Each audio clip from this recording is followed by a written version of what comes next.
Thank you so much Anvika ಅಂತ ಹೇಳಿ ಹೀರಾ ಅವಳ ಕೆನ್ನೆಗೆ ಮುತ್ತಿಟ್ಲು. ಫೋನ್ನಲ್ಲಿ ಮಾತಾಡ್ತಾ ರೇಲಿಂಗ್ ಮೇಲಿಂದ ಅರ್ಜುನ್ ಅವರಿಬ್ಬರನ್ನ ನೋಡುತ್ತಿದ್ದ. ಕಿರುನಗೆಯೊಂದಿಗೆ ಹೀರಾಳ ತಲೆಯನ್ನು ಸವರ್ತಾ ಅನ್ವಿಕಾ ಮೇಲ್ ನೋಡಿದ್ಲು. ತಾಯಿಯ ಪ್ರೀತಿ ಅವಳ ಕಣ್ಣಲ್ಲಿದ್ದರೆ ತಂದೆಯ ಪ್ರೀತಿ ಅವನ ನೋಟದಲ್ಲಿತ್ತು. ತೋರು ಬೆರಳಿನ ಸನ್ನೆಯಿಂದ ಮೇಲ್ಬಾ ಅಂತ ಅರ್ಜುನ್ ಕರೆದ. ಬರಲ್ಲ ಅಂತ ಅನ್ವಿಕಾ ಕಣ್ಣುಗಳಿಂದಲೇ ಸನ್ನೆ ಮಾಡಿದ್ಲು. ಅವನು ಮುನಿಸ್ಕೊಂಡಂತೆ ತುಟಿ ಕೆಳಗೆ ಹಾಕ್ತ. ಅವಳು ನಕ್ಕು ಬಿಟ್ಲು. ಏನಾಯ್ತು ಅನ್ವಿಕಾ ಅಂತ ಹೀರಾ ಕೇಳಿದಾಗ ನಗು ನಿಲ್ಲಿಸಿ, ಏನೂ ಇಲ್ಲ ಹೀರಾ, ಆ ಉಡುಪಿನಲ್ಲಿ ನೀನು ಎಷ್ಟು ಚೆನ್ನಾಗಿ ಕಾಣ್ತೀಯ ಅಂತ ಯೋಚಿಸಿದ್ರೆ ತುಂಬ ಸಂತೋಷ ಆಗ್ತದೆ ಅಂದ್ಲು. ನೋಡು, ನೀನು ಹೀಗೆ ಆಸೆ ತೋರಿಸಿದ್ರೆ ನಾನು ಹೇಗೆ ಸುಮ್ಮನಿರಲಿ, ಆ ಉಡುಪನ್ನು ಈಗಲೇ ಹಾಕ್ಕೊಡ್ಬೇಕನ್ನಿಸ್ತಿದೆ ಅಂತ ಹೀರಾ ಮುದ್ದಾಗಿ ಬಾಯಿ ತಿರುಗಿಸ್ತಾ ಹೇಳಿದ್ಲು. ಅವಳ ಕೆನ್ನೆಯನ್ನು ಎಳೆದು, ಇಲ್ಲಿ ಬೇಗ ಬಟ್ಟೆಗಳು ಬರೋ ವೆಬ್ಸೈಟ್ಗಳು ಇವೆಯಾ ಅಂತ ಅನ್ವಿಕಾ ಕೇಳಿದ್ಲು. ಬ್ರೌನಿ ಇವೆ ಮೇಡಮ್ ಅಂದ್ಲು. ಬ್ರೌನಿಯ ಸಹಾಯದಿಂದ ಆ ರಾತ್ರಿಯೇ ತನಗೆ ಬೇಕಾದ ಬಟ್ಟೆ ದಾರದಿಂದ ಹಿಡಿದು ಕುಂದನ್ವರೆಗೂ ಎಲ್ಲವನ್ನ ತರಿಸ್ಕೊಂಡ ಅನ್ವಿಕಾ ಮರುದಿನ ಹೀಗಾದರೂ ಹೊಲಿಗೆ ಮುಗಿಸ್ಬೇಕು ಅಂದ್ಕೊಂಡು ಯಾವ ವಿನ್ಯಾಸ ಚೆನ್ನಾಗಿರುತ್ತೆ ಅಂತ ಫೋನಲ್ಲಿ ನೋಡ್ತಾ ಇದ್ಲು. ಬ್ರೌನಿ ರಾತ್ರಿಯ ಅಡುಗೆಯನ್ನು ಸಿದ್ಧಪಡಿಸಿ ಮಕ್ಕಳಿಗೆ ತಿನ್ನಿಸಿದ್ಲು. ತನಗಾಗಿ ಅನ್ವಿಕಾ ಇಷ್ಟೊಂದು ಶ್ರದ್ಧೆ ವಹಿಸಿ ಯೋಚಿಸ್ತಿರೋದು ಹೀರಾಳಿಗೆ ತಾಯಿಯ ಪ್ರೀತಿಯ ರುಚಿ ತೋರಿಸ್ತಾ ಇತ್ತು. ಅನ್ವಿಕಾ, ಖುಷಿಯನ್ನು ಇವತ್ತು ನನ್ನ ಜೊತೆ ಮಲಗಿಸ್ಕೊಳ್ಳಾ ಅಂತ ಕೇಳಿದ್ಲು. ಮಾತಾಡ್ತಿದ್ದ ಅರ್ಜುನ್ ಮತ್ತು ರಾಧಾಕೃಷ್ಣ ಅವರು ಒಂದೇ ಸಮನೆ ಅವಳನ್ನ ನೋಡಿದ್ರು. ನಿನ್ನ ಜೊತೆನಾ? ಹೌದು, ನಾನು ಇದುವರೆಗೆ ಯಾರ ಜೊತೆಯೂ ಹಾಸಿಗೆನ ಹಂಚ್ಕೊಂಡಿಲ್ಲ. ಖುಷಿಯೇ ಮೊದಲ ವ್ಯಕ್ತಿ. ಅವಳಿಗೆ ನಾನು ತುಂಬ ಕತೆಗಳನ್ನ ಹೇಳ್ತೀನಿ, ಪ್ಲೀಸ್. ಮಮ್ಮಿ, ನಾನು ಕೂಡ ಹೋಗ್ತೀನಿ ಅಂದ್ಲು ಖುಷಿ. ಖುಷಿ, ನನ್ನ ಜೊತೆ ಮಲಗಲ್ವಾ ಅಂತ ಅರ್ಜುನ್ ಕೇಳಿದಾಗ ಹೀರಾಳಿಗೆ ಸಿಟ್ಟು ಬಂತು.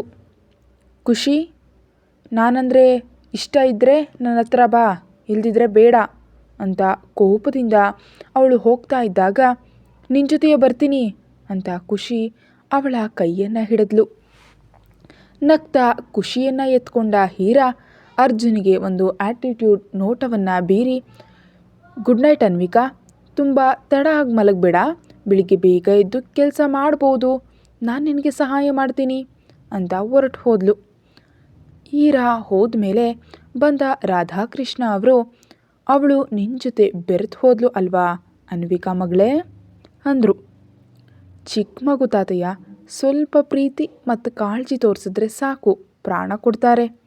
ಹೀರಾಳ ಮನಸ್ಸು ತುಂಬ ಮೃದು, ಆದರೆ ಅವಳ ತಂದೆ ಅರ್ಜುನನ ಮೇಲೆ ಸುರಿಸಿದ ವಿಷ ಅವಳಲ್ಲಿ ಗಟ್ಟಿಯಾಗಿ ಬೇರೂರಿದೆ, ಅದಕ್ಕೆ ದ್ವೇಷಿಸ್ತಿದ್ದಾಳೆ ಅಂದ್ಲು ಅನ್ವಿಕಾ. ಏನೇ ಆದರೂ ಸ್ವಲ್ಪ ಜಾಗರೂಕತೆಯಿಂದ ಇರೋದು ಒಳ್ಳೆಯದು ಮಗಳೇ.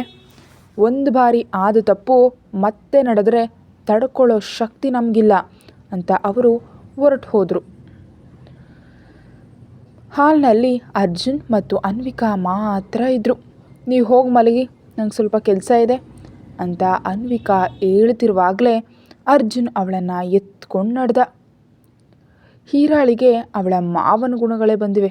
ಸ್ವಲ್ಪ ನಿರ್ಲಕ್ಷ್ಯ ಮಾಡಿದ್ರೂ ಸಹಿಸೋದಿಲ್ಲ. ಬಿಡು ನನ್ನ ಸ್ವಾಮಿ, ನನ್ನ ಕೆಲಸ ಇದೆ, 1-1.5 ಗಂಟೆ ನನ್ನ ಕೆಲಸವೂ ಮುಗಿಯುತ್ತೆ ಎನ್ನುತ್ತಾ ಅವಳನ್ನು ಕೆಳಗಿಳಿಸಿ ಬಾಗಿಲು ಹಾಕಿ ಅಪ್ಪಿಕೊಂಡ. ಅವಳ ಉಸಿರು ಸ್ತಂಭಿಸಿದಂತಾಯಿತು.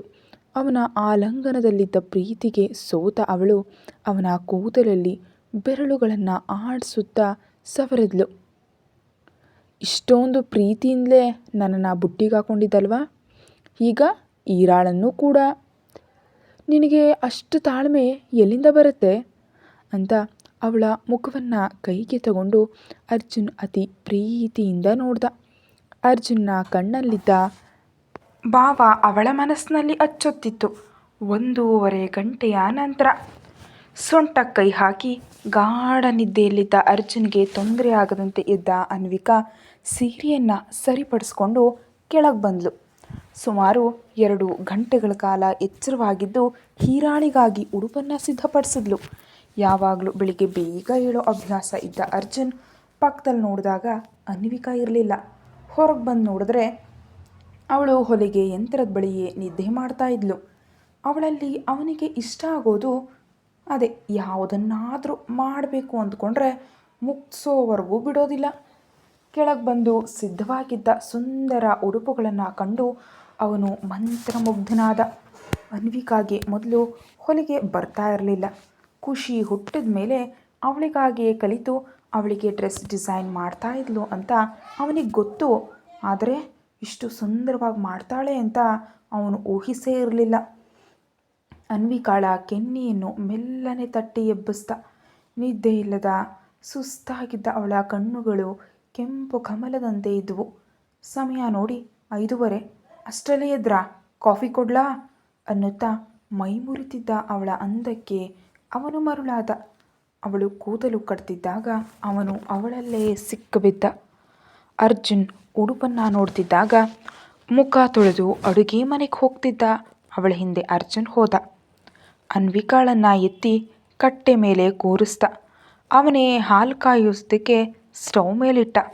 ಕಪ್ಪು ಬಣ್ಣದ ಬನಿಯನ್ ಮತ್ತು ಟ್ರ್ಯಾಕ್ ಪ್ಯಾಂಟ್ನಲ್ಲಿ ಅರ್ಜುನನ ಮೈಕಟ್ಟು ವಜ್ರದಂತೆ ಹೊಳಿತಾ ಇದ್ದರೆ ಅವಳು ರೆಪ್ಪೆಯನ್ನು ಮಿಟುಕಿಸ್ದೇ ನೋಡ್ತಾ ಇದ್ಲು.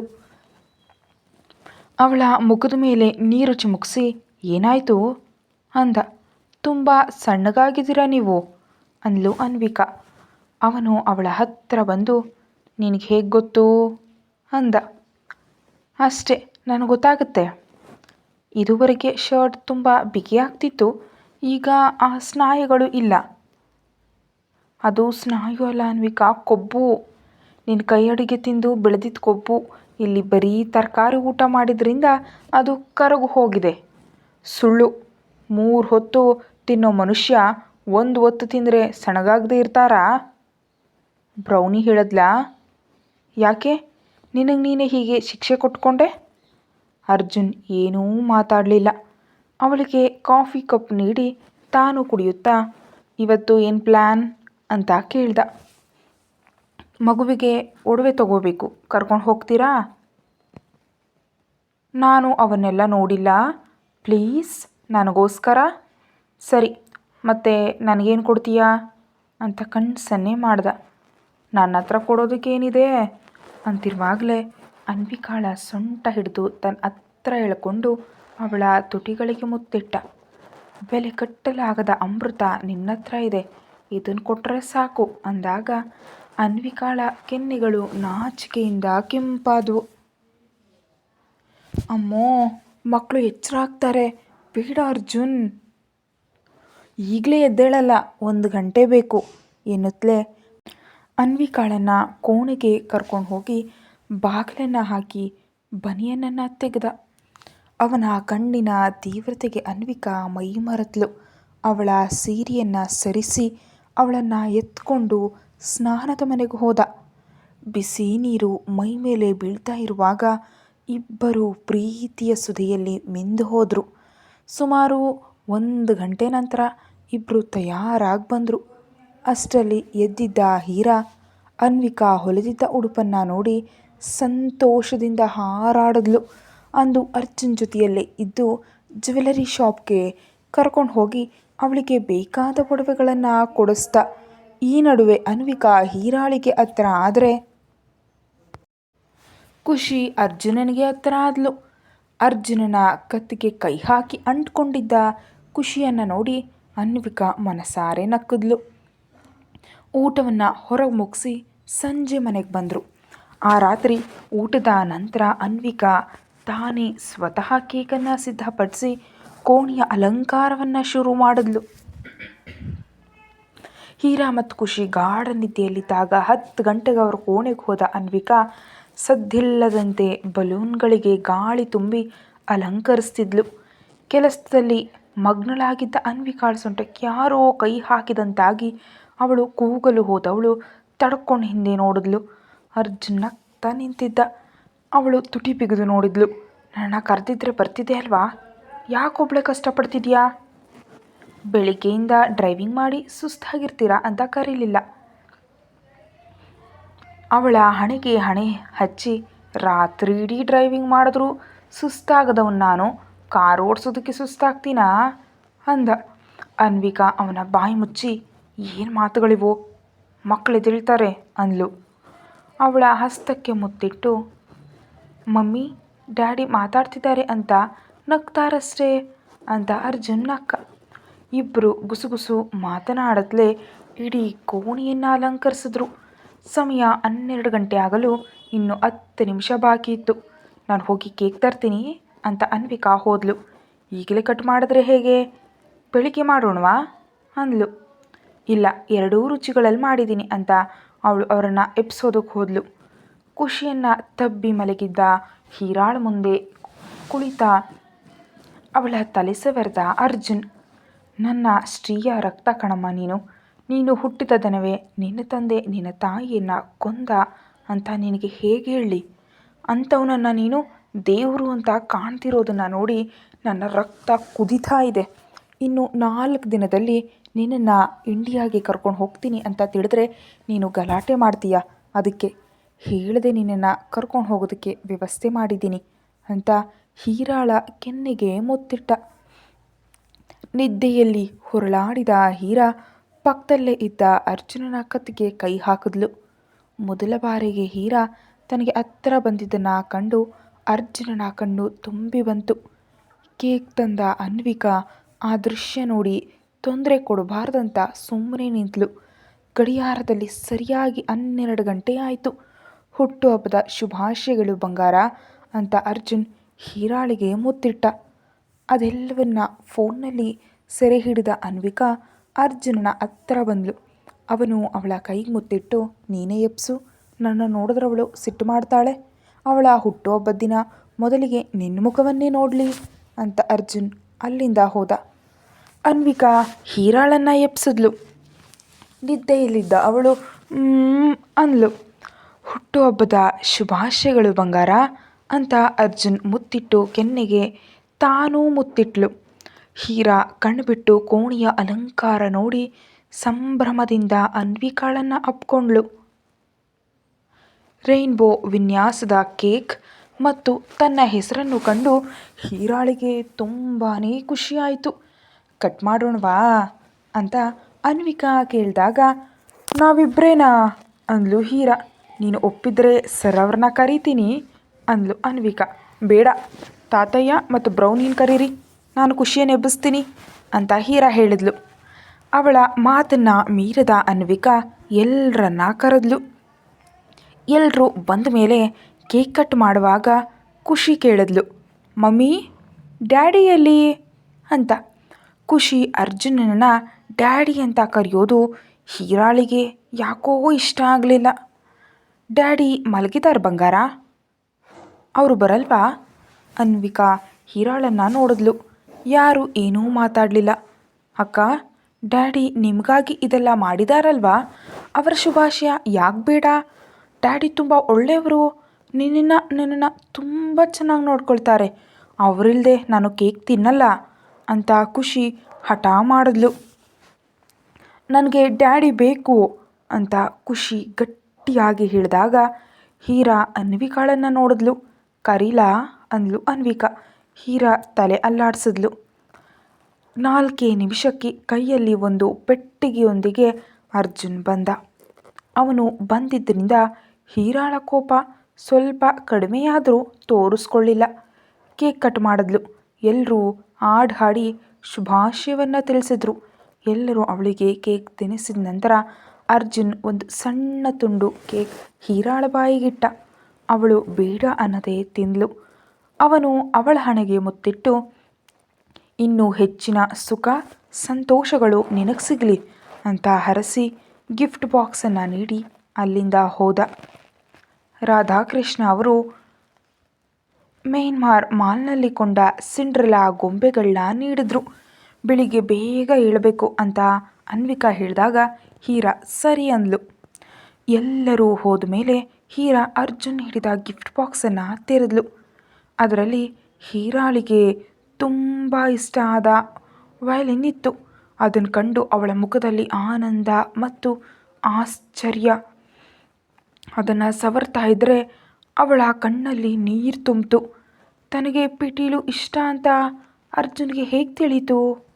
ತಾನು ಯಾರಿಗೂ ಹೇಳಿರಲಿಲ್ವಲ್ಲ. ಅದನ್ನೇ ನೋಡ್ತಾ ಅವಳು ನಿದ್ದೆಗೆ ಜಾರದ್ಲು. ಮರುದಿನ ಬೆಳಿಗ್ಗೆ ಅನ್ವಿಕಾ ಎಬ್ಬಿಸಿದಾಗ ಸೋಮಾರಿತನದಿಂದ ಕಣ್ಬಿಟ್ಲು. ಅನ್ವಿಕಾ ಮತ್ತೆ ಶುಭಾಶಯವನ್ನು ತಿಳಿಸಿ ಅವಳನ್ನು ಸ್ನಾನಕ್ಕೆ ಕರ್ಕೊಂಡು ಹೋದ್ಲು. ಮಗ್ನಲ್ಲಿ ಕೆಂಪಗಿದ್ದ ನೀರನ್ನು ನೋಡಿ, ಹೀರಾ ಇದೇನು ಅಂದ್ಲು. ಇದು ಸೀಗೆಕಾಯಿ ರಸ. ಇದ್ಯಾಕೆ? ತಲೆ ಸ್ನಾನ ಮಾಡಲು. ಇದರಿಂದಾನಾ? ಹೌದು. ನನಗಿದು ಇಷ್ಟ ಇಲ್ಲ ಅನ್ವಿಕಾ. ಶಾಂಪನ್ನು ಹಾಕೊಳ್ತೀನಿ. ಇವತ್ತು ಒಂದು ದಿನ ಹೀರಾ ಬಂಗಾರ ನನ್ನಿಷ್ಟದಂತೆ ಮಾಡು ಅಂತ ಅನ್ವಿಕಾ ಕೇಳಿದಾಗ ಹೀರಾ ಒಪ್ಪದ್ಲು. ಅನ್ವಿಕಾ ಅವಳಿಗೆ ಪ್ರೀತಿಯಿಂದ ಸ್ನಾನ ಮಾಡಿಸಿ ಮೈಗೆ ಸುಗಂಧ ದ್ರವ್ಯಗಳನ್ನ ಹಚ್ಚಿದ್ಲು. ಸಾಂಬ್ರಾಣಿ ಧೂಪ ಹಾಕ್ತಿದ್ದ ಬ್ರೌನಿಯನ್ನು ನೋಡಿ ಅದೇನು ಅಂತ ಹೀರಾ ಕೇಳಿದ್ಲು. ಅನ್ವಿಕಾ ವಿವರಿಸಿ ಅವಳಿಗೆ ತಾನು ಹೊಲಿದ ಉಡುಪನ್ನು ತೋರಿಸಿದ್ಲು. ನಿಂಬೆ ಹಳದಿ ಮತ್ತು ಗಾಢ ಗುಲಾಬಿ ಬಣ್ಣದ ಆ ಸುಂದರ ಉಡುಪನ್ನು ನೋಡಿ ಹೀರಾಳ ಸಂತೋಷ ಇಮ್ಮಡಿಯಾಯಿತು. ನನಗಾಗಿ ಇಷ್ಟೊಂದು ಶ್ರಮ ಪಟ್ಟಿದೀಯ ಅನ್ವಿಕಾ ಅಂತ ಕಣ್ಣೀರು ತುಂಬಿದ ಕಣ್ಣುಗಳಿಂದ ಕೇಳಿದ್ಲು. ನಿನಗಾಗಲ್ದೆ ಇನ್ಯಾರಿಗಾಗಿ ಮಾಡಲಿ ಬಂಗಾರ, ಬಾ ಅಂತ ಅವಳನ್ನು ಡ್ರೆಸ್ಸಿಂಗ್ ರೂಮ್ಗೆ ಕರ್ಕೊಂಡು ಹೋದ್ಲು. ಅಲ್ಲಿ ಇಟ್ಟಿದ್ದ ಒಡವೆಗಳನ್ನು ನೋಡಿ ಹೀರಾಳಿಗೆ ಮಾತು ಹೊರಡಲಿಲ್ಲ. ಇವು ನಿನ್ನ ತಾಯಿಯ ಒಡವೆಗಳು ಹೀರಾ ಅಂದ್ಲು ಅನ್ವಿಕಾ. ಅಮ್ಮನದಾ ಅಂತ ಮೆಲ್ಲನ್ ಕೇಳಿದ್ಲು. ಅಮ್ಮ ಹೇಗಿದ್ಲು ಅನ್ವಿಕಾ? ಅವಳನ್ನು ನೋಡಬೇಕು ಅನ್ನಿಸ್ತಿದೆ. ಅನ್ವಿಕಾ ಅವಳನ್ನು ತಪ್ಪಿಕೊಂಡು, ಇವತ್ತು ನೀನು ಸಂತೋಷವಾಗಿರಬೇಕು. ತಾಯಿ ಹೀಗೆ ಬೇಸರ ಪಡೋದು ಇಷ್ಟಪಡಲ್ಲ. ನಿನ್ನ ನಗುವಿನಲ್ಲೇ ನಿನ್ನ ತಾಯಿ ಇರ್ತಾರೆ ಅಂತ ಸಮಾಧಾನವನ್ನು ಮಾಡಿದ್ಲು. ಈ ಒಡವೆಗಳನ್ನು ನಿನ್ನ ಮಾವ ನಿನಗಾಗಿ ಜೋಪಾನವಾಗಿ ಇರಿಸಿದ್ರು ಅಂದ್ಲು ಅನ್ವಿಕಾ. ಮಾವ ಅಂತ ಆ ಹೊಸ ಕರೆಯನ್ನು ಕೇಳಿ ಹೀರಾ ಸುಮ್ಮನಾದ್ಲು. ನಂತರ ನನಗೆ ಅಜ್ಜ ಅಜ್ಜಿ ಇದ್ದಾರಾ ಅನ್ವಿಕಾ ಅಂತ ಕೇಳಿದ್ಲು. ಹೌದು, ಚಂದ್ರಮೌಳಿ ಅವರು ನಮ್ಮ ಕಂಪನಿಯ ಚೇರ್ಮನ್, ಅರ್ಜುನ್ ಅದರ CEO, ವಾಸುವಿಯವರು ನಿನ್ನ ಅಜ್ಜಿ. ಆದರೆ ಅವರಿಗೆ ನಿನ್ನ ಬಗ್ಗೆ ತಿಳಿಲಿಲ್ಲ ಹೀರಾ. ನೀನು ಹುಟ್ಟಿದ ದಿನವೇ ನಿನ್ನ ತಾಯಿ ತೀರು ಹೋದರು.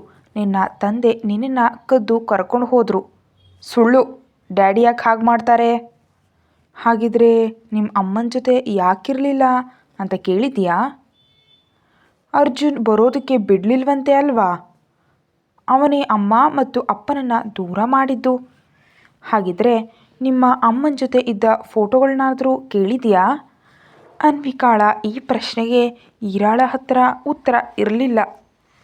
ನಿನ್ನ ತಂಗಿಯನ್ನು ತನ್ನ ಪ್ರಾಣದಂತೆ ಬೆಳೆಸಿದ್ದು ಅರ್ಜುನ್. ಅವನು ಕೊಲೆಗಾರ ಅಲ್ಲ ಅಂತ ಅನ್ವಿಕಾ ಹೇಳಿದ್ಲು. ಖುಷಿ ಮಮ್ಮಿ ಅಂತ ಕರೆದಾಗ ಅನ್ವಿಕಾ ಹೀರಾಳನ್ನು ತಯಾರಿಸಿ ಕೆಳಗೆ ಕರ್ಕೊಂಡು ಬಂದ್ಲು. ಪೂಜಾ ಕೋಣೆಯಲ್ಲಿ ದೀಪ ಹಚ್ಚೋದಕ್ಕೆ ಹೇಳಿದ್ಲು. ಹೀರಾ ಮೊದಲ ಬಾರಿಗೆ ದೀಪವನ್ನು ಹಚ್ಚಿ ದೇವರಿಗೆ ಕೈ ಮುಗಿದ್ಲು. ಬಾಗಿಲಿನಲ್ಲೇ ಅರ್ಜುನ್ ನಿಂತಿದ್ದ. ಪಟ್ಟು ಲಂಗ ಉಟ್ಟು ಒಡವೆ ಧರಿಸಿದ್ದ ಹೀರಾಳನ್ನು ನೋಡ್ತಿದ್ರೆ ಅರ್ಜುನ್ಗೆ ತನ್ನ ಅಕ್ಕನನ್ನೇ ನೋಡ್ದಂತಾಯಿತು. ಹೀರಾ ಆರತಿ ತಟ್ಟೆ ಹಿಡಿದು ಬಂದಾಗ ಅರ್ಜುನ್ ಕಣ್ಣಿಗೊತ್ಕೊಂಡ. ಹೀರಾ ಕುಂಕುಮ ತಗೊಂಡು ಅರ್ಜುನನ ಹಣೆಗಿಟ್ಲು. ಅರ್ಜುನ್ ಅವಳನ್ನು ಅರಸಿ ಅಲ್ಲಿಂದ ಹೋದ. ಮಾವ ಎಂಬ ಹೀರಾಳ ಕರೆಗೆ ಅರ್ಜುನ್ ಅಚ್ಚರಿಯಿಂದ ನಿಂತ. ಅನ್ವಿಕಾಗೂ ಅಚ್ಚರಿಯಾಯಿತು. ಯಾಕೆ ನನಗೆ ಪಿಟೀಲು ಕೊಟ್ಟೆ ಅಂತ ಹೀರಾ ಕೇಳಿದ್ಲು. ಅರ್ಜುನ್ ನಕ್ಕು, ನಿನಗೆ ಇಷ್ಟ ಅಲ್ವಾ, ಕಲಿ ಅಂದ. ಬಳಿಕ ಅನ್ವಿಕಾ ಅವಳನ್ನು ದೇವಸ್ಥಾನಕ್ಕೆ ಕರ್ಕೊಂಡು ಹೋದ್ಲು. ಅಲ್ಲಿ ಬಡವರಿಗೆ ಅನ್ನದಾನವನ್ನು ಮಾಡಿಸಿದ್ಲು. ಹೀರಾಳ ಮನಸ್ಸು ಈಗ ಸಂಪೂರ್ಣವಾಗಿ ಬದಲಾಗಿತ್ತು. ಸಂಜೆ ಕೇಕ್ ಕಟ್ ಮಾಡಿದ್ಲು. ಅನ್ವಿಕಾ ಮಾಡಿದ್ದ ಅಲಂಕಾರ ನೋಡಿ ಗೆಳೆಯರೆಲ್ಲ ಹೊಗಳಿದ್ರು. ರಾತ್ರಿ ಮಲಗುವಾಗ ಹೀರಾ, ಇವತ್ತು ನಿನ್ನ ಜೊತೆ ಮಲಗ್ತೀನಿ ಅನ್ವಿಕಾ ಅಂದ್ಲು. ಅನ್ವಿಕಾ ಅವಳನ್ನು ಅಪ್ಕೊಂಡು, ಇನ್ನು ಮುಂದೆ ನೀನು ನನ್ನ ಜೊತೆಯೇ ಮಲಗಬೇಕು ಅಂದ್ಲು. ಹೀರಾ ಮತ್ತು ಖುಷಿ ಇಬ್ಬರ ನಡುವೆ ಅನ್ವಿಕಾ ಮಲಗಿದ್ಲು. ಇಬ್ಬರು ಅವಳನ್ನು ಹೊತ್ಕೊಂಡು ಮಲಗಿದ್ರು. ಅನ್ವಿಕಾ ತನ್ನ ಹಳೆಯ ನೆನಪುಗಳಿಂದ ಕಣ್ಣೀರು ಹಾಕಿದ್ಲು. ಖುಷಿ ಎಚ್ಚರವಾಗಿ, ಮಮ್ಮಿ ಯಾಕಳ್ತಿದ್ಯಾ ಅಂತ ಕೇಳಿದ್ಲು. ಏನಿಲ್ಲ ಬಂಗಾರ, ನಿಮ್ಮಿಬ್ಬರನ್ನ ನೋಡಿ ಸಂತೋಷ ಆಯಿತು ಅಷ್ಟೇ ಅಂತ ಅನ್ವಿಕಾ ಕಣ್ಣನ್ನು ಒರೆಸ್ಕೊಂಡ್ಳು. ಈರಾ ಕೇಳಿದ್ಲು, ಅನ್ವಿಕಾ, ನಾನಂದರೆ ನಿನಗೆ ಯಾಕಿಷ್ಟು ಇಷ್ಟ? ಅದು ಕೂಡ ಬಂದು ಕೆಲವೇ ದಿನಗಳಾದರೂ. ಕತೆ ಮುಂದುವರಿಯುತ್ತೆ. ಯೂಟ್ಯೂಬ್ಗಿಂತ ಮೊದಲು ಪ್ರತಿಲಿಪಿಯಲ್ಲಿ ಹೋಗಿ ನಿಮ್ಮ ನೆಚ್ಚಿನ ಕಥೆಯನ್ನು ಓದಿ. Thank you.